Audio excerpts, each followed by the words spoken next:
जय हिंद दोस्तों, मैं हूं राकेश फौजी। दोस्तों, आज हम बात करेंगे विश्व के सबसे बड़े पैरामिलिट्री फोर्स और भारत के सबसे पुराने पैरामिलिट्री फोर्स यानी कि सीआरपीएफ, केंद्रीय रिजर्व पुलिस बल के इतिहास, भारत सरकार में उसका क्या योगदान रहा, कैसा उसका स्ट्रक्चर है, इस विषय पर चर्चा करेंगे। दोस्तों, आप हमारे चैनल पर पहली बार आए हैं तो कृपया करके चैनल को सब्सक्राइब कर लें ताकि भविष्य में कोई भी वीडियो पोस्ट करूँ वो आप तक आसानी से पहुँच सके। तो दोस्तों, सीआरपीएफ यानी कि केंद्रीय रिजर्व पुलिस बल का गठन 27 जुलाई 1939 को हुआ था। जिस समय भारत अंग्रेज़ों का गुलाम हुआ करता था, उस समय अंग्रेज़ों ने इस बल की स्थापना की। उस समय इस बल का नाम सीआरपी यानी कि क्राउन रिप्रेजेंटेटिव पुलिस हुआ करता था।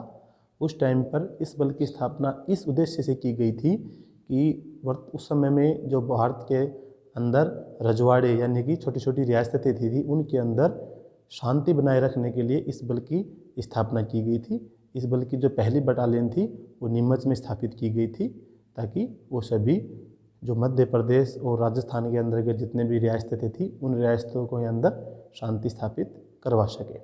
उसके बाद में भारत आज़ाद हुआ और दिसंबर 1949 के अंदर तत्कालीन गृह मंत्री सरदार वल्लभ भाई पटेल जी के द्वारा इस बल का नाम सीआरपीएफ यानी कि सेंट्रल रिजर्व पुलिस फोर्स कर दिया गया और ये भारत के केंद्रीय अर्धसैनिक बलों के अंदर इसकी गिनती होने लगी।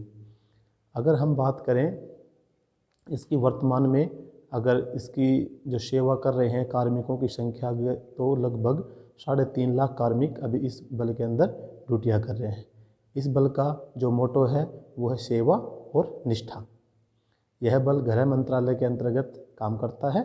इसका जो प्रमुख होता है वो डीजी यानी कि डायरेक्टरेट जनरल होता है।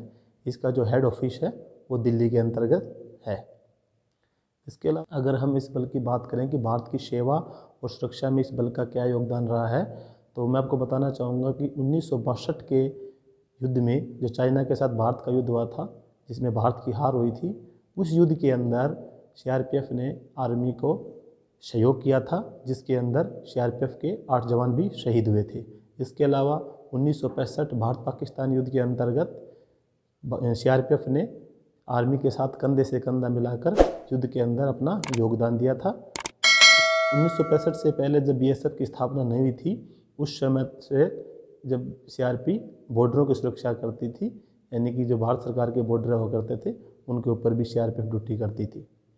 इसके अलावा पंजाब का उग्रवाद हो, मणिपुर, त्रिपुरा, इसके अलावा नॉर्थ ईस्ट का जो उल्फा का उग्रवाद हो, चाहिए अभी नक्सलवाद से जब अपना देश लड़ रहा है वो ड्यूटियाँ हो, सभी ड्यूटियों में सीआरपीएफ का बहुत महत्वपूर्ण योगदान रहा है और अभी भी सीआरपीएफ अपना योगदान कर रही है। भारत के अंदर किसी भी प्रकार के चुनाव संपन्न करवाने हो, किसी भी हार्ड से हार्ड जगह पे चुनाव हो, वहाँ पे सीआरपीएफ आपको ज़रूर नज़र आएगी और अपना बहुमूल्य योगदान जरूर करती। अगर हम बात करें भारत के अलावा विदेशों के अंदर भी सीआरपीएफ का बहुत महत्वपूर्ण योगदान रहा है। यूनाइटेड नेशन के साथ मिलकर सीआरपीएफ भारत सरकार के आदेश के अनुसार विदेशों के अंदर भी शांति स्थापित करवाने में अपना सहयोग करती है। अगर हम बात करें श्रीलंका में जब उग्रवाद चरम पे था, तो उस समय पर इतिहास में गवाह है कि सीआरपीएफ की 13 कंपनियां, उनके साथ एक महिला कंपनी श्रीलंका में एयरलिफ्ट की गई और श्रीलंका के उग्रवाद को ख़त्म करने और श्रीलंका में शांति स्थापित करने में सीआरपीएफ का बहुत बड़ा योगदान रहा है। अभी भी वर्तमान में सीआरपीएफ की कुछ कंपनियां विदेशों में यूनाइटेड नेशन के थ्रू अपनी सेवाएं दे रही हैं। हर साल जवान बदली होते रहते हैं और यूनाइटेड नेशन में भारत का सहयोग जारी है। इसके अलावा भारतीय संसद पर जो हमला हुआ, उस हमले को नाकाम करवाने में सीआरपीएफ का बहुत बड़ा योगदान रहा, जिसमें सीआरपीएफ की एक महिला कांस्टेबल शहीद भी हो गई थी।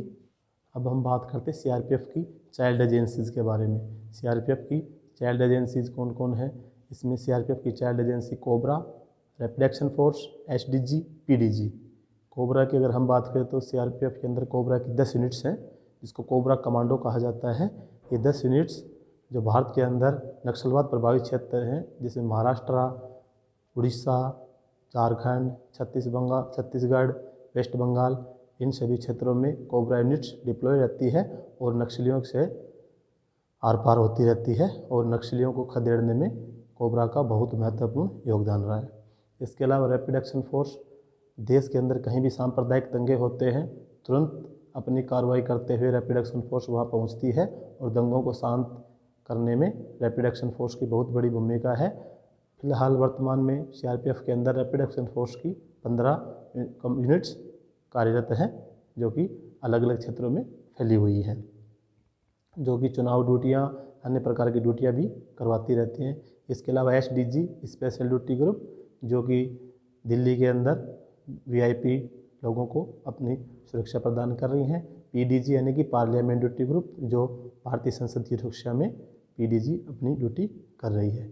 इसके अलावा सीआरपीएफ के अंदर 5 वीवीआईपी बटालियंस हैं, जो कि भारत के जितने भी वीआईपी लोग हैं उनको सुरक्षा प्रदान करती है। महिला बटालियंस है, जहाँ पे महिलाओं की ज़रूरत पड़ती है वहाँ पे सीआरपीएफ की महिला बटालियंस अपनी सेवाएं देती हैं। अगर हम सीआरपीएफ के अंदर बात करें कि कितनी यूनिट्स हैं, तो फिलहाल लगभग सीआरपीएफ के अंदर 246 बटालियंस कार्यरत हैं, जिसमें 10 कोबरा, 15 आरएफ, एक एसडीजी, एक पीडीजी, 5 वीआईपी बटालियन और बची हुई जीडी यूनिट्स हैं। इसके अलावा 44 ग्रुप सेंटर सीआरपीएफ में हैं, जिनकी 5 यूनिट्स के ऊपर या कभी 6 यूनिट्स पे एक ग्रुप सेंटर रहता है। इसके अलावा 21 ट्रेनिंग इंस्टीट्यूट हैं।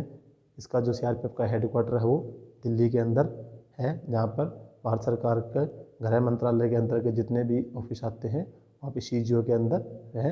वहीं पे सीआरपीएफ का भी कार्यालय उपस्थित है, जहाँ पर सीआरपीएफ के डीजी बैठते हैं। इस वीडियो के माध्यम से मैंने आपको बताया कि भारत देश की सेवा और सुरक्षा में सीआरपीएफ का कितना महत्वपूर्ण योगदान है। छोटे वैसे तो बहुत बड़ा एक योगदान रहता है सीआरपीएफ का, बहुत ही अच्छी और महत्वपूर्ण ड्यूटियाँ सीआरपीएफ करती है, लेकिन फिर भी मैंने थोड़े से छोटे से वीडियो के अंदर आपको समझाने की कोशिश की। अगर वीडियो आपको अच्छा लगा हो तो वीडियो को लाइक और शेयर ज़रूर करें। Thank you. जय हिंद।